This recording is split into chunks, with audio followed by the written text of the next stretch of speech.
Stay on. Trying to. It's one of those, I have to think of this spot right here. And then I'm going, turn it off.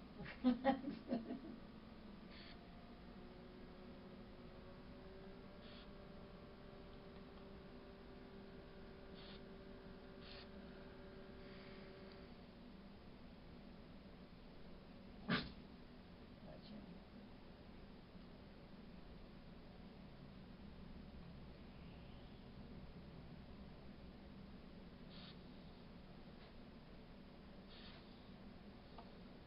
$162. Alright. I was in the doctor's office, and the nurse took, and I guess my heart rate was 47. 47. That's pretty low. That is low. She was having a heart attack over that, and my doctor was like, "Oh, let's check again. You're all right. It's just low, but you're good." I was like, "Well, as long as I'm good." Any change in your meds? And I need a new one of those. Let me send that in. We put a new order in, so I have to make sure we get that for you. So 25 on the HCTZ combination for blood pressure. And they're talking about possibly lowering my Thyroid even more. Okay. I have to take that for 2 months and then go back for another blood test. Okay. Because I think with the weight loss it might be even lower. Okay. Let's get your weight, and I'll put these in before you get too comfortable on me. That's the only thing is I'm freezing all the time now. Are you? Yeah, it's just like I feel like a popsicle to the point where my fingers are blue.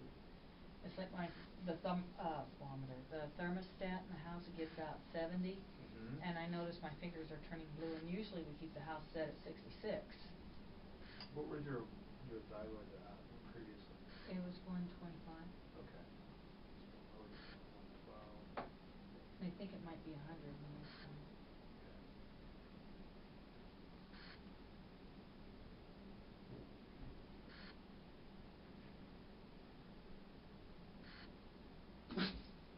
Bless you.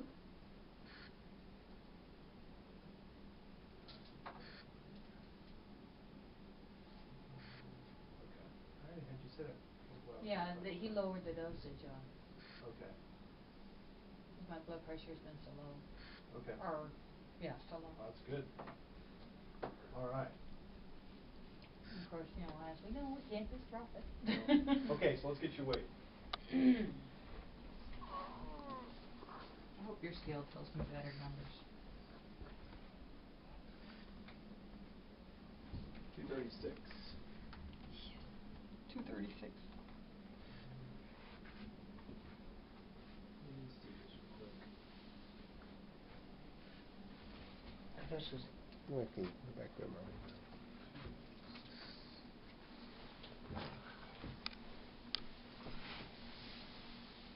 Especially because I want to be that or below it for a week before I can go out and buy me a new anything. It's one of those. It's more than just me reaching my goal. I have to stay there for a while before I allow myself to go celebrate or anything.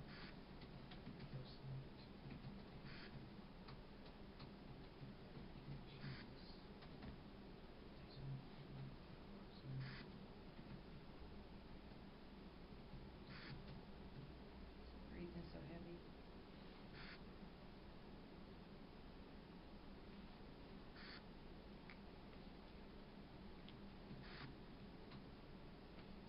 Go back. Me not breathing heavy. Something like that.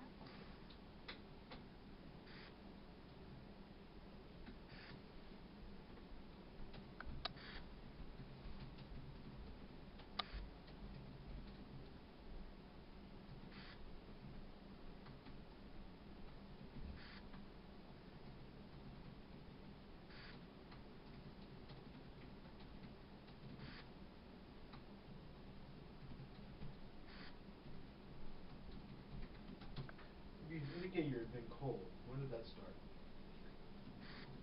Pretty much, I think, since I had the surgery,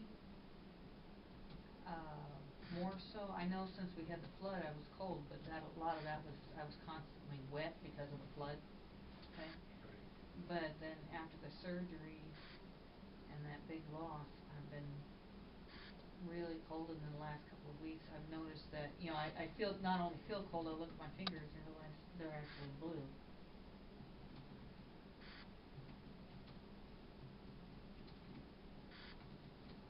So I've been drinking more of the tea that's for circulation, stuff with cinnamon in it, stuff like that. How much fluid are you getting in besides the tea? I haven't quite been making that 8 cups, 6 or 7 a day. I've been trying to get more, but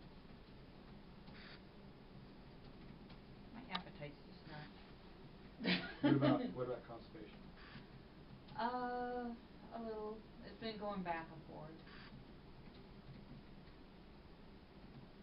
How frequent are bowel movements? I've had as long as 2 days with nothing, and then I'll have a day with 5 or 6. Today was 1 so far. Yesterday was 2. And were they soft, firm? Kind of normal. When I take that Colinex, it's really soft. Do you take it daily? I take it on a rare occasion. It's like if I haven't gone for a couple of days. One of the concerns was, is there something going on in regards to that with everything else? That was one of the concerns you mentioned last time. Yeah.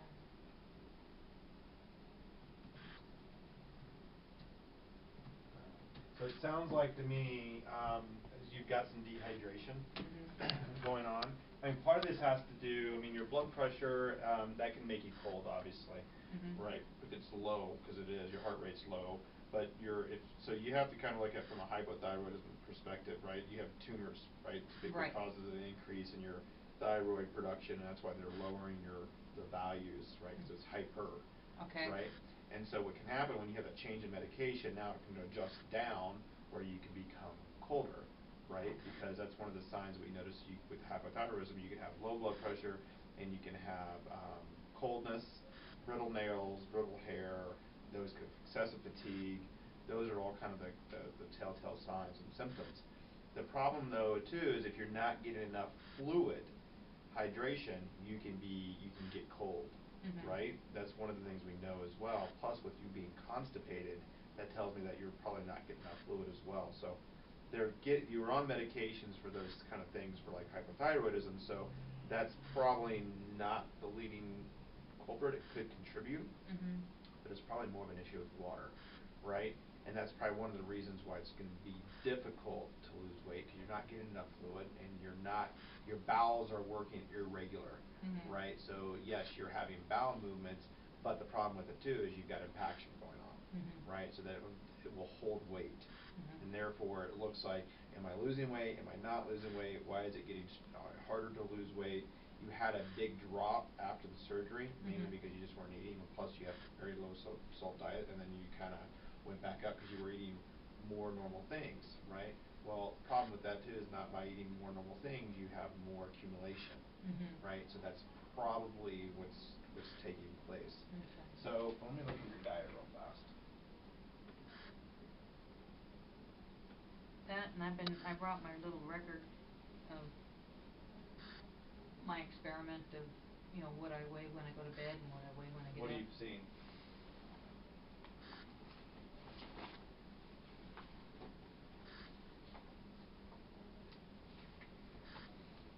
These are bedtime numbers, and these are in the morning numbers. And I've been trying to watch myself as I go throughout the day to try not to go over what I was when I went to bed. This is all fluid loss.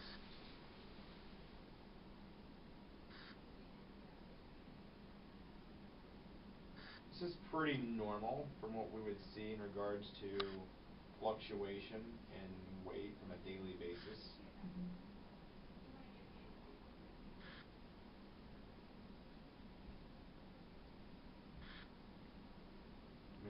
pounds down from where when you started doing this exercise. The lowest point you were down was 234.5, and then you jumped back up a little bit, which tells me that's either water or it's accumulation of waste, right? I know I had one night where I was just desperately thirsty, and I drank a lot of water just before bed. Right. So. Because the one day that you had not much of a reduction was when you went to bed at 237.8, woke up at 236. All the other days you got about a 3 to 4 pounds, well, 2 pound, upwards of 4 pound difference. That was more noted when you first started, when you were 245, 241.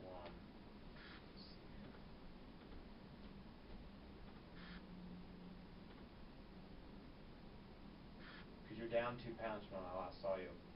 Okay. 2.5 pounds. Okay. So, which is good. So if you're dehydrated, that could be one reason why your blood pressure is low too. I push that 8th cup in there somehow. Yeah.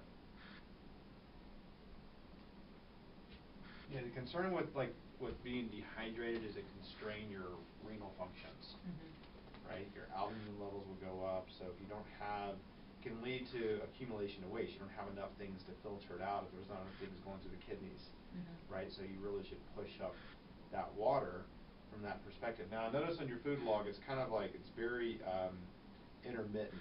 Like some days you'll see a breakfast and then I'll see shake, right? And then other days I'll see meals, right? So it seems like you're kind of intermittent with the logging. So what's going on there? Some of it is just been busy, you know, like I got a customer order, and so I try not to have food around me when I'm doing that, so I might just have a shake while I'm working, you know, type of thing. And then there's other times, you know, like we're going to have a day where we're out and about and running around doing stuff, and I might have a shake with me, but then we'll go and get something to eat, or, you know, if I got time, I'll sit and fix, you know, take the time to make a proper meal if I can. But it's just, my time schedule's been kind of a little bit all over the place. It's like, depending on where I'm going, you know, like on Fridays, I'll be up with my mom, and I inevitably will pack all my food and try to eat that while I'm with her. Okay. You know, that kind of thing. I try to start off with a shake, you know, in the morning, and then whatever happens from there. And there's been days where it's almost 1 o'clock in the afternoon before I finish the shake, you know, and it's like, I need to eat more. Like, I kind of get mad at myself because I should be eating more and I'm not, and it's like, come on, you know, let's get this in order, and I'm trying to be consistent, but it just hasn't happened. Does that make sense? You know, so it's just, and it's just a lot of it's just time schedule, you know, because I never know from one day to the next. You know, like Wednesdays I come here and then we got stuff to do before he's got to go to work. After he goes to work, I'm either, you know, like today I'll probably be scrubbing down the laundry room and the big room, and then. Are you released to be able to do more things? Yeah, for your position? Well, I can lift more, but as for the gym, it's like after November I can go back to the gym. Okay. Because that's kind of how I got in trouble in the first place. But can you go and do cardiovascular? Can you go and walk? Yeah, I've been walking a lot more. Okay. Yeah, I got my little step thing. What are you with seeing me. on there? Let's see what I got on there now. Right now, oh, it only says I have 600. But I have seen between 5,000 to 15,000. Okay. You know, so I've been trying to increase how much I do every day a little bit more. Okay. Kind of like with these numbers. It's like these numbers I'm trying to have it slightly under, where the walking it's like, okay, I made this number, so I have to, whatever I do tomorrow, I have to be over that. So repeat to me again the log on your step. What is the average? I was anywhere from 5,000 to 15,000. It's been pretty consistent, you know, 8 or 9. Okay. I was doing a lot more before surgery. I'm trying to work up to that again. Okay. Yeah, we want to try to get you. I mean, you're doing great. I mean, those are good numbers. But obviously, we want to try to get to 10,000 or better. Oh, yeah. Steps per day. These are The BodPod. BodPod. All right. And May was the last time I was in there. Do they have the record on there? Yeah, it's the second one. Okay.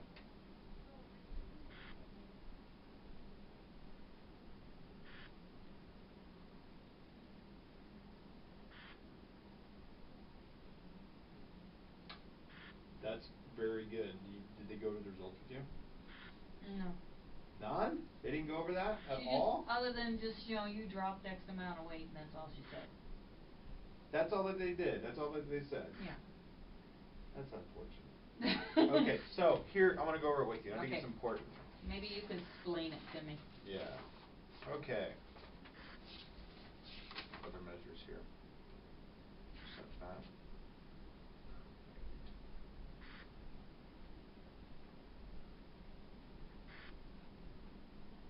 Okay, so this isn't gonna. This probably would be easier to explain here. Might be easier. Yeah. You mind if I write on this? Sure. It might help you kind of understand this a little bit better since they're going to give you fat mass as well. Alright, so starting when I saw you. Bless you. 171.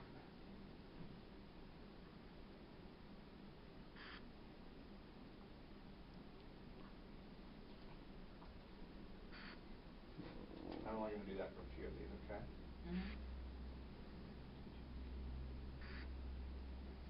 Yeah, they didn't tell me who's done how and that kind of thing. I thought that they weren't gonna do the end of it because of the government closure and stuff. But I got an email and she says, yeah, we're gonna do the end of the year weigh-in, and I'm like, oh, okay, I'll come in. So. Okay.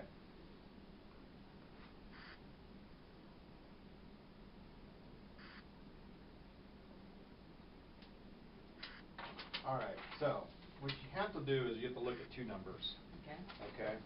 When you first came in, early January, right, when you weighed 312 pounds, 171.5 pounds of that was adipose tissue or fat mass. Okay. Right, so you had 140 pounds of muscle and bone and so forth.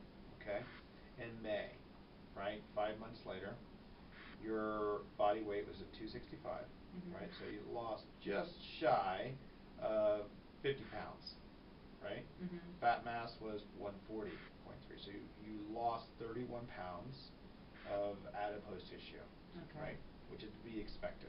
Okay, so then your new weight, so then that means you lost 16 pounds of muscle and bone, right? That's standard, right? If we look at that ratio, that is a 16-pound reduction, right?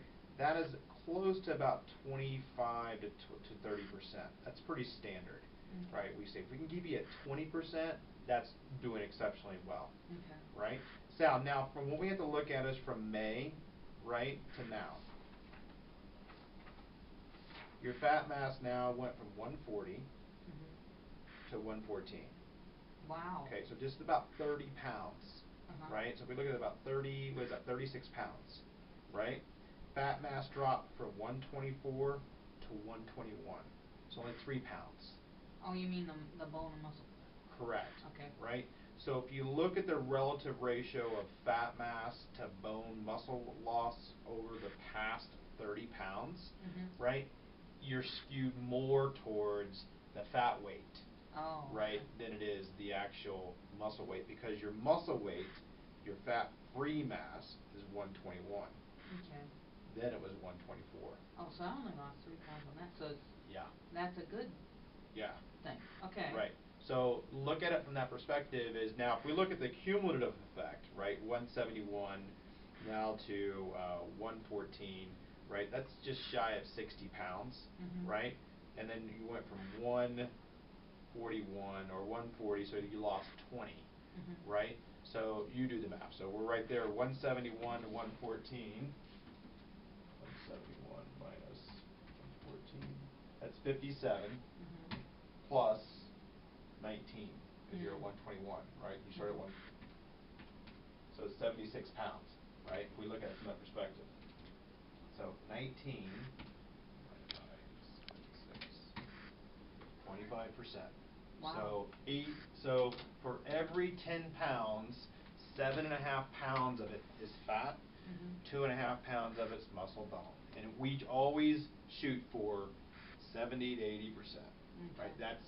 And the reason why that's important is because now what you can look at since at 265 you started doing more resistance training to Mhm. minimize that reduction, Mhm. right? But even with that reduction, right, you lost 3 pounds over the last 3 months, over 30 pounds, Mhm. that's 90%. So what my point being is, even if you started doing resistance training back then, Mhm. it still wouldn't have had that much of an effect, Mhm. right? You may have prevented it maybe a little bit more, maybe like say 4 pounds of muscle loss prevention, Mhm. right?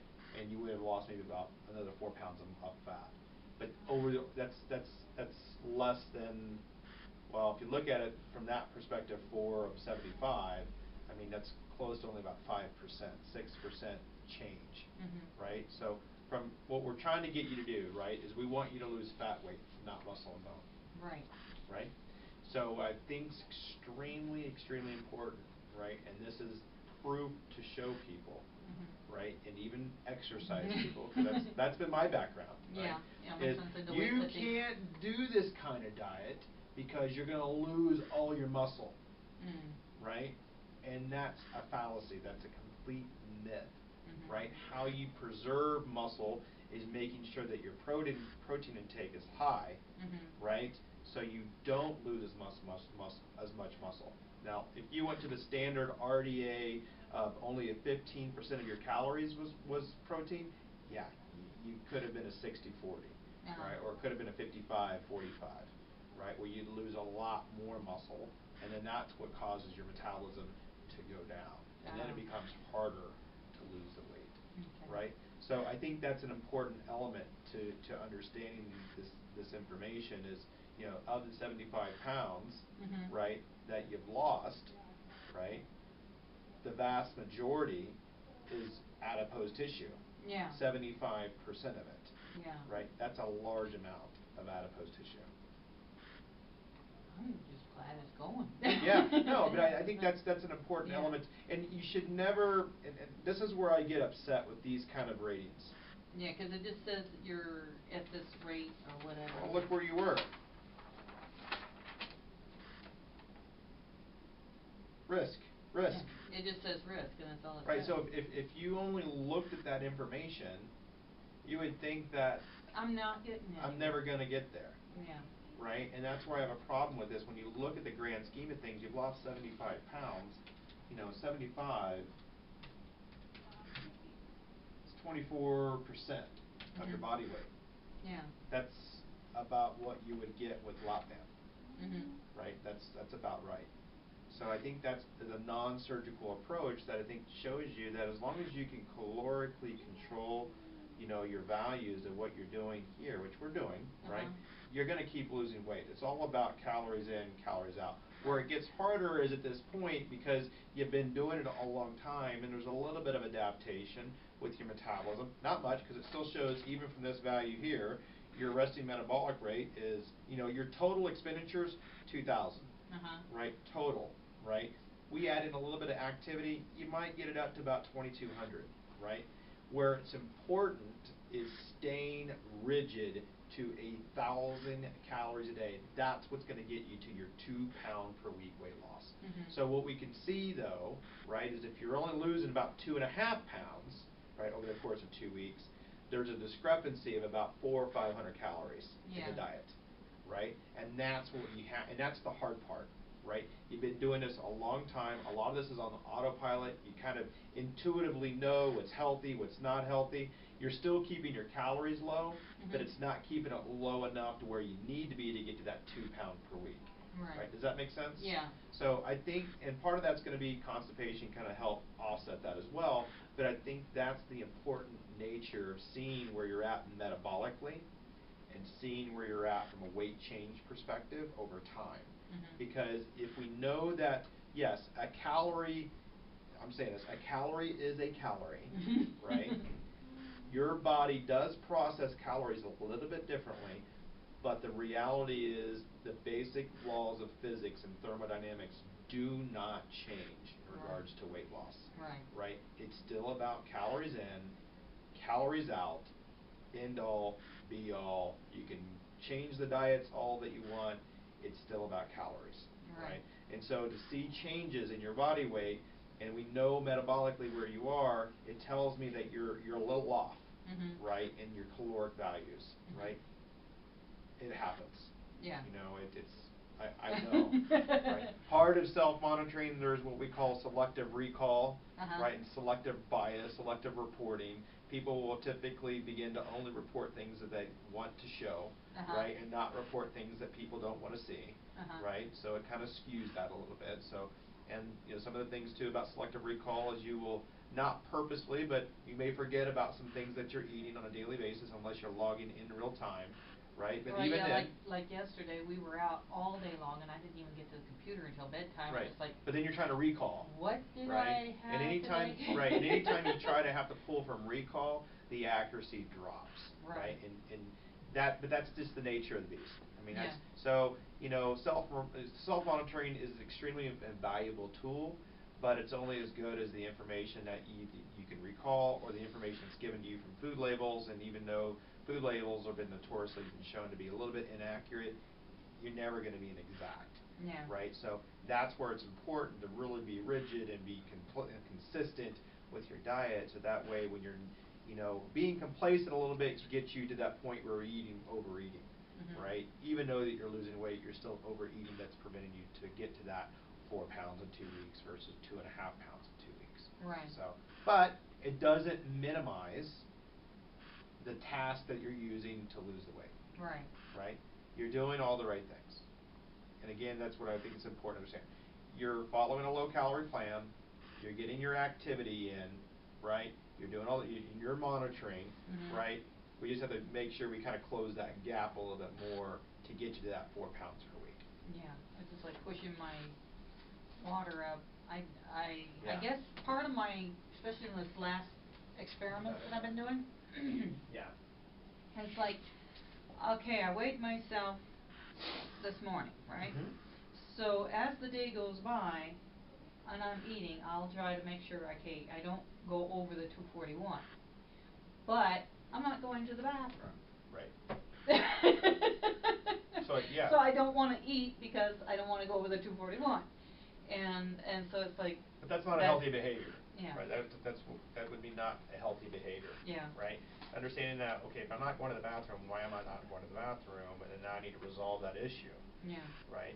I don't want you to use that glass ceiling to change the eating, right? Unless it's unhealthy versus healthy eating. Yeah. Right. You can use the data, right, to be purposeful about, wow, I'm here's today, and by tomorrow I want to be this. But you got to be careful with frequency of weighing, because of the variability of the human body with bouncing and fluctuation of weight. Is that information is acute, and you don't want to change a behavior because of acute information per se. Yeah. Right? Because then it becomes unhealthy, it becomes obsessive, right? And that leads you down a very, very bad path. Yeah. Right? Where only the scale matters, not the behaviors for sustainability become secondary, if not tertiary.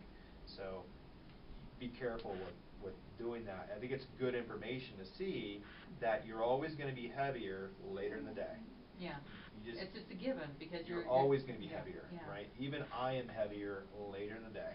Yeah. Right? You can't, I mean, you accumulate things in the course of the day, fluid, food, all those things accumulate, and then over the course of the night, then you lose a little bit of fluid through, normal just perspiration, evaporation that you get overnight.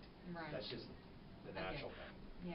Yeah. And then plus emptying your bladder either in the middle of the night or first thing in the morning then that's why everybody weighs lower, is weighing lower in the morning. Yeah, and it's just a given. Yeah. It's just, yeah, and I've noticed that in my behavior when I was trying to make sure I didn't cause it was like, I still have to eat my meal and I'm already a pound over. Yeah. And I was like, that was one of my Aha bigger moments that you yeah. should not be doing that. Yeah, and it's like, that's how this works, so we'll see how this next time Okay. goes. So how do you approach Thanksgiving? That's where I wanna kind of end this. Well, what we did, I didn't tell you, I went to my thyroid doctor too, they were all kinds of goofy. Thanksgiving, what I did is I had them write up a list of what they want for Thanksgiving. And I'm sitting there thinking, empty carbs, cause we got sweet, was it sweet potatoes? Yeah. I guess, or Candied yams. candied yams is what she wants. So we got one person who wants candied yam. We never eat that stuff, so I don't know what it is. So she made up a recipe and I'm going, I hope you enjoy it. He wants the canned jellied, cranberry sauce. There's Well, let's look at the things that potatoes you, and all that stuff. let's look at the things that you enjoy having on Thanksgiving. What would those be? Well, a lot of those I would have too, but it was one of those, I've been kind of looking at recipes, trying to figure out what would I prefer in the change. Obviously I'm gonna have some turkey. The potatoes, I probably switch that for some different kind of vegetables. I'm trying to figure out my fat burning foods that I'm allowed to have and switch them up a bit. A really good salad, probably one of my Energy 7 salads or something like that, that would probably be more, and I've noticed that in the last few years when I have Thanksgiving, I'm not really interested in all that other stuff as much. I might have a sample of it, but that's as far as it goes. Okay. And of course with Thanksgiving, if you have a sample of everything, you have about 3 plates of food. Correct. And I really don't want the 3 plates. And at my sister's place, we have Thanksgiving over there, she has about 7 different pies, and I sat down and tried to, I looked at the calories for each one. There was one pie that was about 500 calories for one slice. Wow. And I'm like, I don't need that one that bad. That kind of thing. And so I feel it's not as necessary, type of thing. This year for family, we got my niece, my nephew is getting married. And so they're having a great big 70 people Thanksgiving. And we've been told that Susie's not allowed to come. So I said, well, I hope you all have a nice Thanksgiving. So we're going to have our own Thanksgiving at home. And same thing with wedding. There's a wedding on Saturday, and there was all kinds of disputes. And I was like, well, you all have a good time, that kind of thing. My mom, part of it is this guy's got to work, and so transportation and all that kind of stuff. It's just the timing is bad, so going would be a problem. And the other thing is this girl's sick, and she's doctor told me she's got a limited time, maybe a few months, but she's got a limited time. So, and she had an infection, so we had to. She took the last of the pills today, so hopefully her appetite will get better. But she's been having issues, like medical issues. How old is she? She's 15 years old, and she does have liver and kidney disease, and she's getting to the point where she's picky about what she's going to eat. So it's, they're trying to give me the most expensive, the prescription food that's good for her, but she won't eat it. And the saying is it can be the best stuff in the world, but if she won't eat it, it doesn't do her any good. So.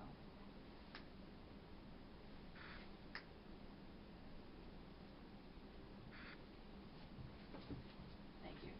Well, I'm sorry to hear that. what you can do, you know, obviously it's hard to go through that, but I think from the standpoint of where I was wanting to go with Thanksgiving is enjoy the day, right? And just because it's a special day, right, doesn't mean you have to overindulge. So how I typically recommend patients, you know, focus on Thanksgiving is it's a special day, it's a special meal. But everything in between that, right, is preparation and all that kind of stuff. So you still do the shake, you still do the bar, you still have a salad, all those kind of things. When you get to that meal, make a choice on the one thing that you're like, you know what, this is something that I enjoy having, this is something that I want myself to have because I don't get the chance to have it all that often, and be okay with having it, right? And then stick to the white meat turkey, load up on the vegetables, but be okay with, you know, either mashed potatoes and gravy or dressing, but not both. Right. Be okay with a half slice of pie, not 2 slices of pie, right? And I think that's the reality of it, because a slice of pie or a half slice of pie and stuffing, yeah, that's going to be about 500 calories. You're at about 1,000 calories a day. That pushes you up to 1,500. Is that going to make or break you losing weight? No. What makes people make or break losing weight is I gain weight the next day. I'm pushing it to January 1. Right? And then it becomes between Thanksgiving, the New Year's, a free-for-all, right? Yeah. So it's just a one day, it's a one special meal, coming Friday, you get right back to it. I mean, that's about the reality. Yeah, you're going to be leftovers, right? But, you know, you can still have healthy leftovers. Oh, yeah, because there's going to be lots of turkey left. And you take the bones and you boil it. You know, it's kind of a tradition thing. You take the bones and you boil it, and then you got your chicken broth or turkey broth. Right. Freeze that all up, and so as the year goes by and I need broth, I got it right there. It's not a problem. I'm trying to come up with some options for changes. Oh, he wants. We have pie crusts in the freezer that I needed to use up. I said, so what do you want me to do with it? And he says, I want apple pie. So the good thing is that I get to make the apple pie. So all the stuff that's normally in the processed stuff is not going to be there. How much sugar are you going to put in it? I don't know how much goes in there. I usually probably about half that. You know, it's one of those. I can go a little bit less. I did try to make a sugar-free one last time. Like with Splenda? No, it didn't even have Splenda in it. Okay. It didn't have anything, anything like that in it. But it didn't come out very good. Right. It didn't taste very good at all. So I figured I'll just make the good one, just cut back on the sugar part. Yeah. You know, because usually you don't need that much anyway. Right. And he likes the Dutch apples, so we'll just put a little sprinkle. You know, it's butter and flour and a little bit of sugar. Yeah, mix brown it sugar. in, Yeah. and then you just sprinkle it on top. You know, so we don't need to have it as thick, just enough to make it nice. But he likes his Dutch apple pie. So. Okay. All right. Well, so I'm going to be out next week. So let's go back to 2 more weeks. Okay. And I'll need supplies. Yeah. Oh, and my thyroid doctor went goofy. What do you mean? They hadn't seen me since I was 320 pounds. Okay.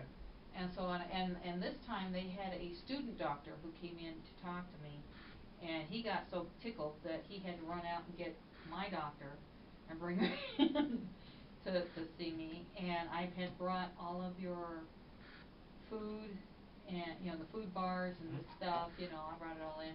And she's sitting there and she's like, okay, ooh, I never thought of that. That kind of thing. And so she put her approval on all the stuff that I was getting.